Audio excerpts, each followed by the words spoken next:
Энэхүү нэвтрүүлгийг Joyce Meyer-ийн үйлчилгээ хамтлагчид болон түүний найз нар нь эзэн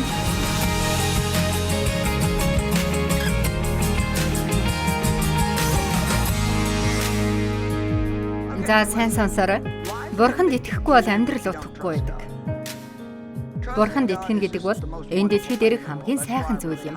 Тиймээс би та бүгдэд өдөр бүр Бурхантай цаг өнгөрөх талаар номыг санал болгомоор байна.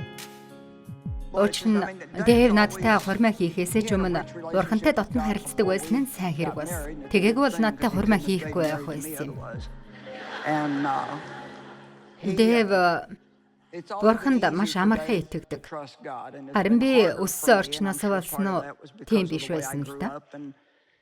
Би ааваараа асруулдаг бяцхан охин бол байхаагүй. Би өчигдөр энэ тухай нэг хүнд ярьсан ба намайг үнэндээ хинч хайхарддаг байлаа. Би 12-13 настай байхасаа ажил хийж эхэлсэн. Учир нь ааваас мөнгө авбал ямар нэг байдлаар заавал төлөөс төлөх шаардлагатай болдог байсан. Намайг үнэхээр хинч хайхарддаг байсан. Тиймээс хүнд итгэх нь надад хэцүү болохоор Бурханд итгэнэ гэдэг их хэцүү зүйл байсан. Миний ярьж байгаа зүйлийг ойлгож байгаа хүн байна уу? Амьдралынхаа ихэнхийг өөрийгөө халамжилж өнгөрөөсөн хүн тийм амархан өөрчлөгддөг. Харин Дэвийн хувьд санаа зовох зүйл байдаггүй байсан. Тэр ямар нэгэн зүйлийн учрыг олох шаардлагагүй. Тэр зүгээр л энгийн өдрүүд ээлжлэн өнгөрсөн тийм амьдралаар амьдарч байсан. Мөн ямар ч эм хэрглэж байгаагүй. Ямар нэг зүйл нь өвддөггүй. Би одоо ч түүнийг эндээс харж л байна. Тэр энэ сард 79 нас хүрнэ.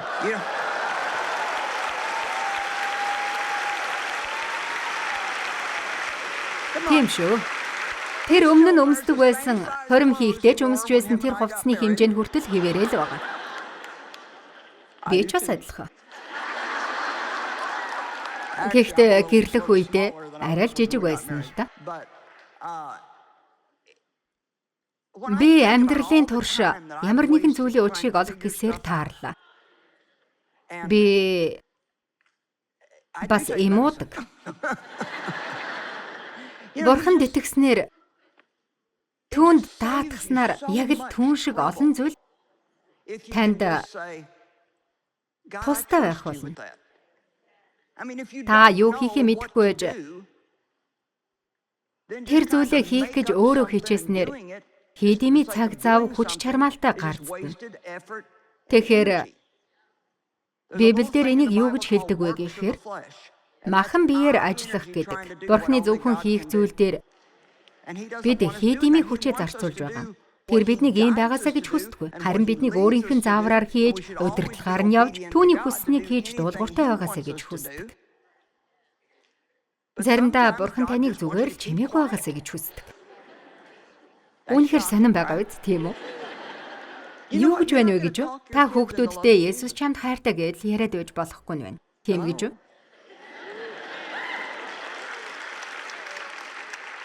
Та хэн нэгнийг Есүст хайртай болгож чадахгүй. Тэд нэр өөрсдөө ч чадахгүй. Бид харин үгээрээ тэднийг дийлэхгүй. Харин бид гэртээ бурханлаг зан чанар тийм хандлагыг харуулснараа тэднийг ялж чадна. Таны амьдралд болж байгаа зарим зүйл утгагүй байж болох юм. Библиэлд Ром 8:28 бүх зүйлс хамтдаа ажилдаг гэж хэлсэн. Бүгдээрээ хамтдаа гэж хэлээрэй. Бүх зүйлс хамтдаа Бурхныг хайрладаг. Түүний хүслийн дагуу байгаа хүмүүс сайнаар байх болно. Бүх зүйлс. Энэ бүгд үнэн учраас би энэ ишлэлд үнэхээр дуртай. Та үүнд итгэвэл таны асуудал яг одоо ямар хэцүү байгаа. Дахиж хиймээргүй зүйл байсан ч бүх зүйл эцэстээ хамгийн сайхан болдог. Амен. За одоо ганц минут торт хийх талаар бодоод үзье. Тийм ээ, торт. Би нилээд дээр нэг заавар харж байгаад хийж байсан. Одоо ямар орц орж байсныг сайн санахгүй байна л да. Гэхдээ нилээд амттай болсон. Хин зүгээр л халбаг дүүрэн гурил идэхийг хүсэх үлээ, тийм үү? Би л биш. Би түүхийн өндөг идмээргүй байна. Та элсэн чихэр дуртай бол аяг дүүрэн элсэн чихээр халбагдаад л идэх байх. Харин би бол чадахгүй. Надад лав сайхан санагдахгүй. Тэгэхээр орцууд нь тус тустай бол ямар ч хэрэг байхгүй. Харин бүгдийг хамтд нь холсноор амттай сайхан бил болдог. Юу хэлж байгааг минь ойлгож байгаа бах тийм үү? Та нарын зарим нь зарим нэг орцоо л авсан байгаа.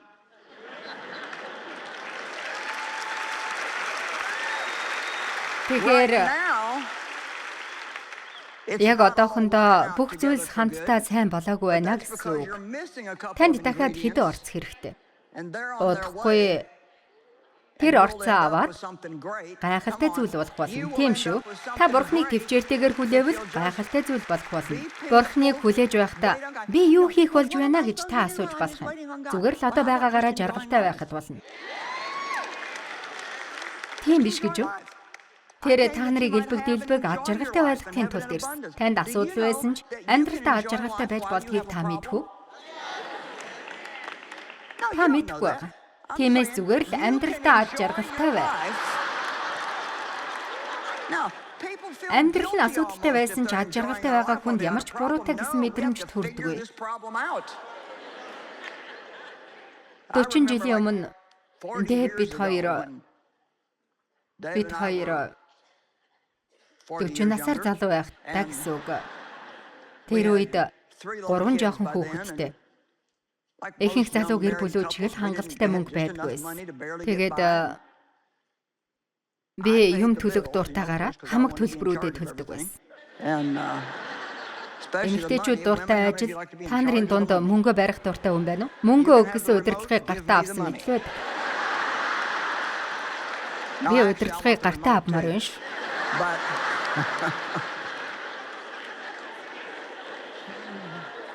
Дэв галтгооны хажуугийн өрөөнд зурагт үзэж хүүхдүүд тоглож байсан. Тэгээд хүүхдүүд аавынхаа толгойд нэг тийм ороодог сан байдаг да. Тэрийг ороочихсан байсныг санаж байна. Миний үсэнд ингэж ороогоод тоглохыг би бол зөвшөөрөхгүй. Ямар ч тач огт зөвшөөрөхгүй. Дэв болохоор үсээ ороолгож, дээгүүрээ өсрүүлээд би болохоор галтгооны ширээгээр дүүрэн тооцооны цаасууд аваалчихсан. Тооны машинтай суугаад бодох гэхээр болж өгөхгүй. Мөнгө хүрэхгүй байсан. Би дахиад л бодно. Дахиад л мөнгө хүрэх. Тэгээд дахиад л үзнэ. Бас л хүрэхгүй. Тэгээд би Дэв дуурлж эхэлнэ. Яагаад гэхээр биднэрт мөнгө хүрэлцэхгүй. Асуудалтай байхад тэр өөр тоглоод л байж байдаг байсан. Тэгээд би Дэвд уурлана. Тийм биз дээ? Та нар намайг юун тухай яриад байгааг ойлгож байгаа. Тэгээд би чи хүүхэд чиг аашлахаа болж энийг хараад нэг юм хийчих болохгүй юу гэж хэлэхэд тэр чи надаар юу хэлэх гэсэн юм бэ? Бидэнд төлбөр байна. Бурхан үргэлж итгэмжтэй. Бид 11 өргөдөг. Түүнд өргөж Бурханы хий гэсэн зүйлийг бид хийдэг шүү дээ. Бурхан энэнд санаа тавих болно. Чи наадхаа зохицуулах гэж оролдохын оронд энд ирээд бидэнтэй хамт энэ оройг зугаатай өнгөрүүлж болохгүй гэж үгс. Үгүй би чи ерөөсө баярлахаа байлсан байна. Бидэнд асуудал байна гэсэн хүн л байдаг байлаа.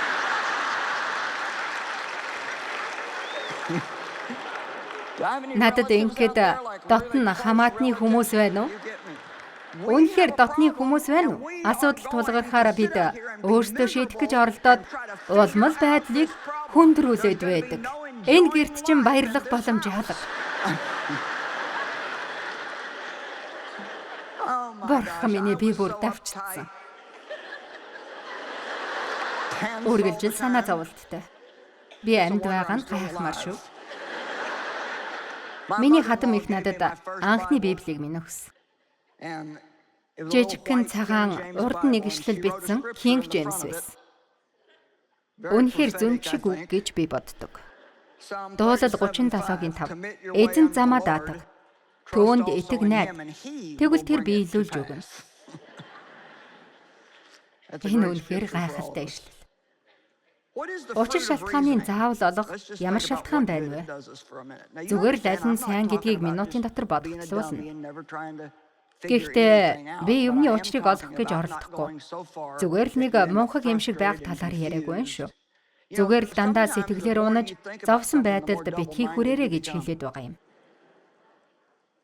Нэг зүйлийн талаар хэтэрхий их бодоод байхаар бүр толгой эргэж гүйцэтгэг.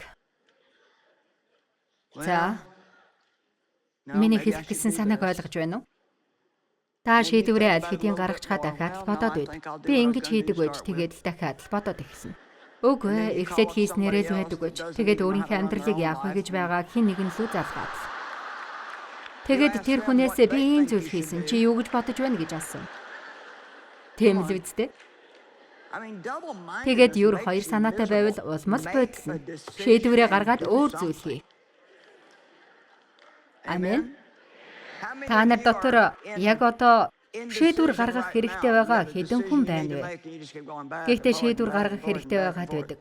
Тэгээд ухарч буцаад эргэж буцаад өгч магадгүй. Зөв гэж бодсноо л хий. Та юу хийх хэрэгтэй байгаагаа мэдэж байна уу? Бурхан танд үзүүлсэн бол түүнийг хий. Хэрэг зөв биш бол тун удахгүй та үүнийг мэдгэл болно.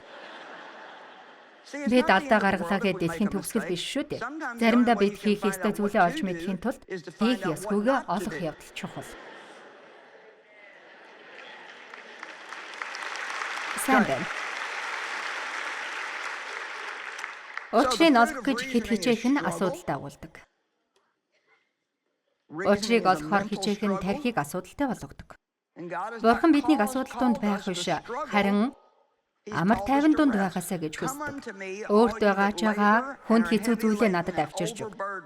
Тэгээд миний амар тайван дотор бай. Тайлбар Библиэлд би чиний сэтгэлийг амрааж чөлөөлнө.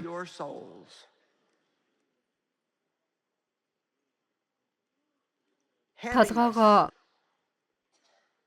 хэтэрхий их ажилуулснаар хүн дарамтанд ордог гэж би боддог. Таны тархи толгоо амрах хэрэгтэй. Та 2-7 хоногийн амралт авах хэрэггүй. Гэхдээ далайн эрэг дээр очиод хэсэг зур хэвтэж бүх асуудал болон санаа зовлтуудаас ангижрах хэрэгтэй л байгаа юм. Зарим хүмүүс асуудлаа шийдэх гээд цаг хугацаа алддаг. Бид асуудалтайгаа зууралцаар л асуудлынхаа эргэн тойронд нь байгаад байх юм бол өөрсдөө л ядрах болно. Яг үнэндээ бие махбод ядрахаас илүү оюун ухаан ядрах нь илүү хэцүү байдаг.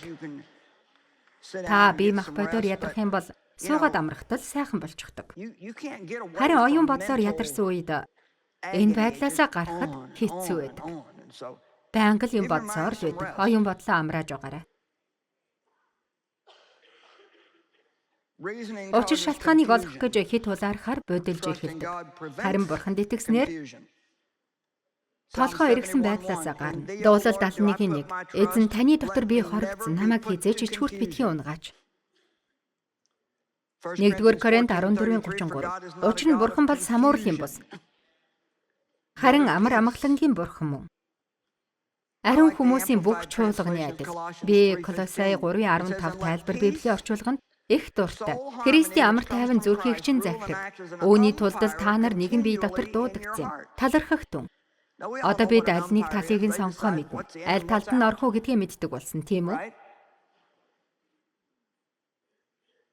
Юу ч болж байсан амар тайвныг сонгох нь чухал юм. Энд эрэгтэй эмэгтэйч хормой хийсэн хүнтэйгээ их асуудалтай байдаггүй мөртлөө амар тайван бас байдаггүй байж болох юм.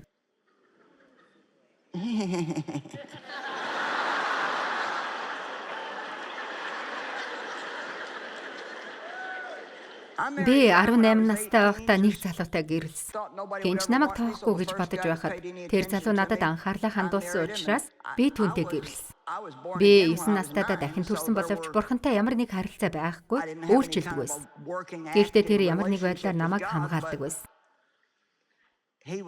Би тэр хүнтэй гэрэлж байхдаа буруу зүйл хийж байгаагаа дотроо мэдэрч байсан. Тийм ээ. Би хэцүү дарамттай байдлаасаа гарахын тулд ийм шийдвэр гаргасан. Дарамтанд орсон хүмүүс муухай зүйлэл хийдэг. Тийм үү? Тэгээ 5 жил хар дарсан зүүчгэл байсан. Тэр үргэлжил өөр бүсгүүчүүдтэй гадуур зугаална, дандаа өрөнд орно. Байн хулгай идэг. Тэр залиллагч байсан. Тэр намайг 18-тай байхад шинэ Мексикт аваачаад өөрөө найзтайгаа явчихсан. Тэгээд би 18-тай хэнийг ч танихгүй нэг хотод тэгээд нэг найзаасаа $75 зээлж байсан. Бас нэг удаа Калифорни мужийн Окландд хаягдж байсан. Би эдгээр хотуудад очиж конференц зохиодог нь би хүмүүст баталгаа өгөхийг хүсдэг юм.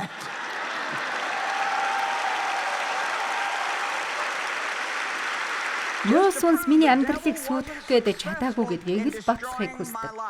Бас муухай зүйл хийсэн ч тэр бүгдийг ялж босоод гайхалтай зүйл хийж болно гэдгийг баталдаг. Энийг л ойлгуулахыг хүсдэг.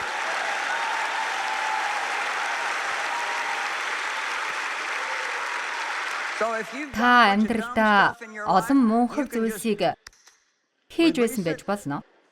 Үүнийгээ түүнд хэлэх шаардлага байхгүй. Харин зүгээр л Бурханд замбрааг үзүүлсэн үг. Халелуя.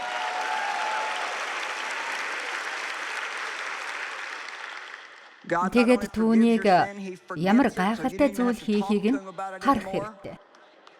Зүгээр л урагшил. Тийм ээ. Бурханд бүх алдаага, бүх замбраагүй байдлаа даатах. Гайхалтай. Би 18 жил гэртээ хүчирхийлж байж байгаад 5 жилийн гэрлэлт маань бас муухай байсан боловч жимстэй билүү юм шиг л амьдралд хөл тавьсан. Дэв ээжийн гэрт намайг амьдарч байх үед тэнд ирснээр бүх зүйл өөрчлөгдсөн. Аав ээжийн гэрт 4 гэр бүл амьдарч байсны нэгэн Дэвтэй хамт ажилладаг нэг залуу дээд давхурт амьдарч байсан. Тэгээд тэр хоёр хамт юмд явах болоод Дэв ирсэн. Тэр намайг богино өмдтэй ээжийнхээ машиныг угааж байгааг хараад хөөх юм байна, эргүүлээ гэж батсан болтой. Тэр үед би ирчүүдэд дургүй итгэдэггүй байсан. Тэгээд Дэв надад чи машинаа угааж дуусаад минийхийг угаагаад өгөөрэй гэж хэлсэн. Тэгэхээр би чи машинаа угаамаар ойл өөрөө угаа гэж хэлсэн.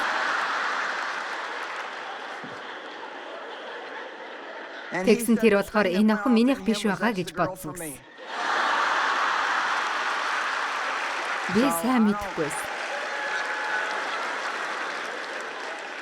Бурхан энийг хийгээд байна уу? Эсвэл энэ хүн энэ дэлхийн хамгийн мунхаг хүн юм болов? Тэр эхнэрийн төлөө залбирч байсан. Тэр 26 настай гэрлэхийг хүсдэг. Дэв үйлсгүй итгэл өвхмөл гэдэгт итгэдэг байсан. Тэр нэгэн зэрэг 3 охинтой болцож байсан. Тэгээд би гарч ирээд болцоонууд нь зогссон. Тэгээд дахиж хинтээж болцоо. Тэр Бурханаас миний тусламж хэрэгтэй нэгэнтэй гэрлүүлээрэй гэж залбирч байсан. Би ч тэрний тусламжийн төвд олон жил удаан завгүй байлгасан шүү. Олон жил. Миний амьдрал замбраагүй муухай зүйлээр дүүрсэн байсан ба. Нэг амт хэрэгтэй байсан бөгөөд тэр нь Дэв байсан. Амен.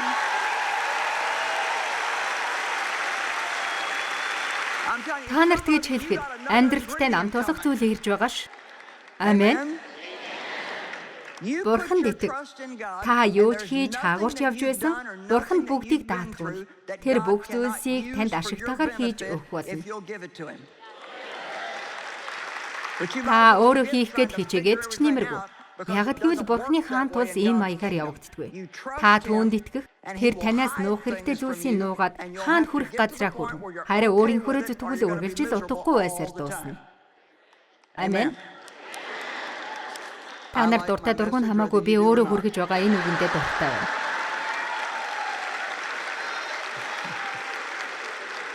Бүх оюун ухааныг давах Бурханы амар тайван нь та нарын сэтгэл санааг Христ Есүс дотор хамгаална. Харин альва зүйл залбирлаараа болон гуйлтаараа талархалтайгаар хүсэлтэй Бурханд мэдүүл. Таны толгойд орж ирсэн бүх зүйлсийг тайван болгож талархлаа илэрхийлж байгаарай. Үргэлж.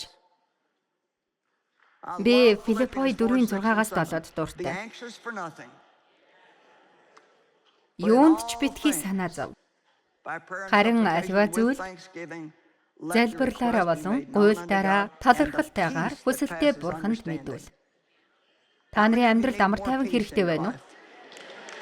Та амар тайван авмаар байгаа бол бүх зүйлийн учрыг олох гэж оролдохоо байх хэрэгтэй.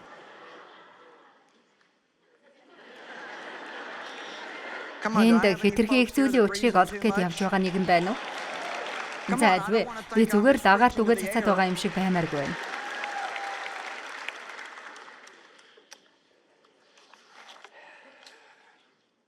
За одоо боллоо. Удахгүй дуслаа. Бид нар зарим зүйлийг гүйцэтгэлийн сайн байлгахын тулд багахан чармаалт гаргахтал болно. Би та нарт шорлог хийгээд хар дарсан зүйл болсон тухайга ярьж байсныг санаж байна уу? Сонсож байсан хүн байна уу? Сонсоогүй юу? За. Тийм байдаг юм байж.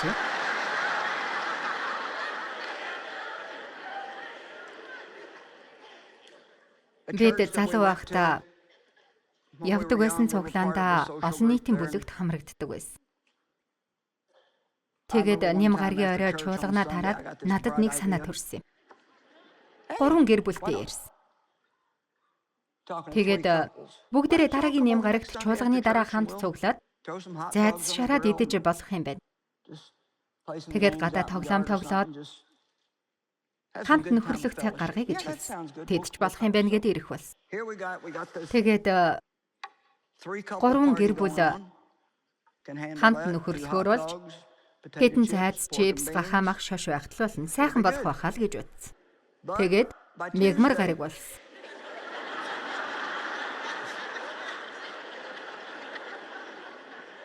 Бид нэр шорлогны мах шарагчаа буудаад цэцэг тарьсан.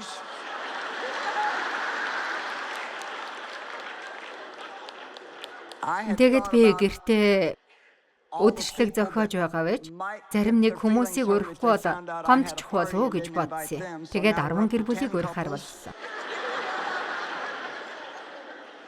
Тэгсэн зайцаа шарсан хангалттай биш байсан. Тэгээд гарч хэрэгтэй юмнууд нэмж аваад тэгсэн төмсний чипс хүрхээргүй бас дээрээс нь төмсний салат хийх хэрэгтэй болоод өдөржин л ажилласан. Тэгээд өдөржин ажилласандаа болоод дээв дуурсан. Та нарт ийм зүйл тохиолдож байсан биз дээ, тийм үү? Тэгснээ гэртээ ирэх хүмүүс дуур хурж ирсэн. Тэд нар битгий ирээсэй гэж бодсон. Яагаад ирэх хэрэгтэй? Би тэдний муухай болгосон бүх зүйлийг цэвэрлж, тэдний хүлээгээд өөрөө цагийг сайхан өнгөрөөж чадахгүй. За, та нараас асууя. Энэ бүхэн ингэхэд хэний буруу вэ? Уул нь бяцхан нөхөрлөл шорлог шараад амар тайван баймаар байдаг. Амар тайван нөхөрлөл болохоор байтал. Би бүгдийг хар дарсан зүүчиг болгоод байсан.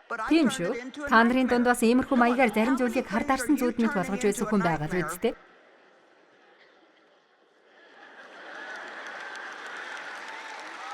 Тийм учраас та амар тайван байна уу? Үүнийг хийлгэхгүй байгаагийн нэг шалтгаан нь хариуцлагаас айх юм. Бид бүх зүйлээ түүнд даатгаж амьдрахгүй байгаагаас болж байна.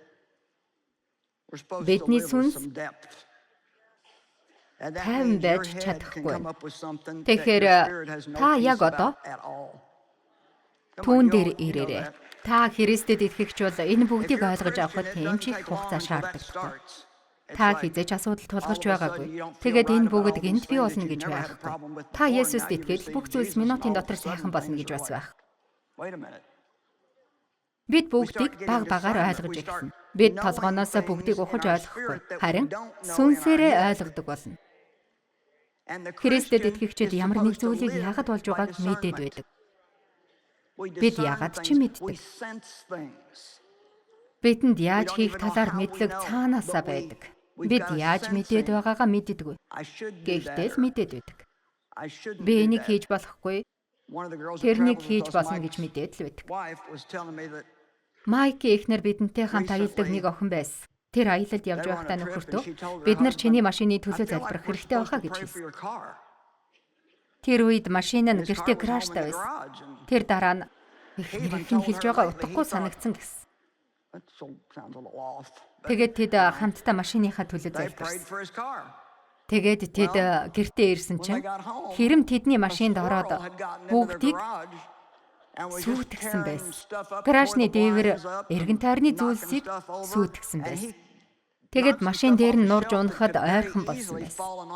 Эхнэр нь ямар ч утгагүй зүйл боловч үүнийг мэдэрсэн учраас хамтдаа залбирснаар дараа нь харамсснаас хавьгүй дээр зүйл тэдэнд болсон байна.